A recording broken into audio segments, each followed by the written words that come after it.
Well, it's the backbone of the local economy, there's no doubt. Not only all of the growing activity and the labour associated with that, but also the post-harvest industry. The export value of kiwifruit is about $1.5 billion, so there would be many hundreds of millions of dollars that are spent locally in this economy. Spray contractors Bob and Simon Cook had watched Ranfurly orchard services blossom since they set up shop in 2003.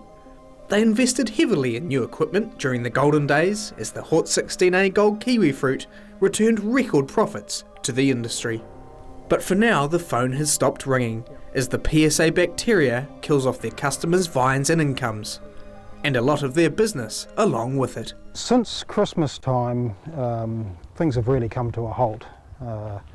We've seen growers run out of money. We've seen an attitude towards the spraying to protect their crops from PSA change. What happened was that the orders stopped coming in.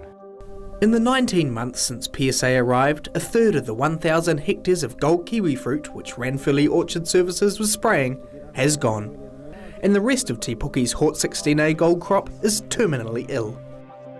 I'd have to say that I've never in my whole career felt as unsure about what's in front of us as what we're feeling now. According to a report just published by economists at Lincoln University, PSA is expected to cost New Zealand between $500 and $600 million over the coming decade. And that figure, they fear, could rise to $885 million within 15 years. But for now, growers like Russell West are forced to look on as large chunks of their businesses collapse. Our 13 hectares of gold is finished.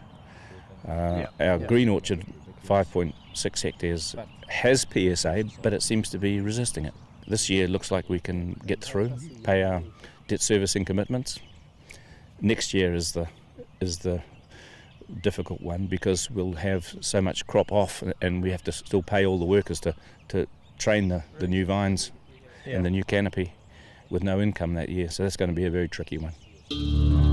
Many in the industry argue that the economic damage to the region caused by the Rena cargo ship grounding pales in contrast to the financial impact PSA is having. In October 2011, it was all hands on deck as government officials and clean-up teams raced to Tauranga in the wake of the Rena accident. No expense was spared. Orchardist Rob Thode says the government's help for growers, a total of $25 million in initial response funding, is pathetic by comparison.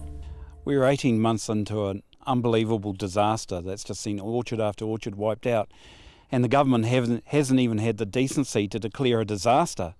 It's just unacceptable. It's totally un-New Zealand. But the government disagrees.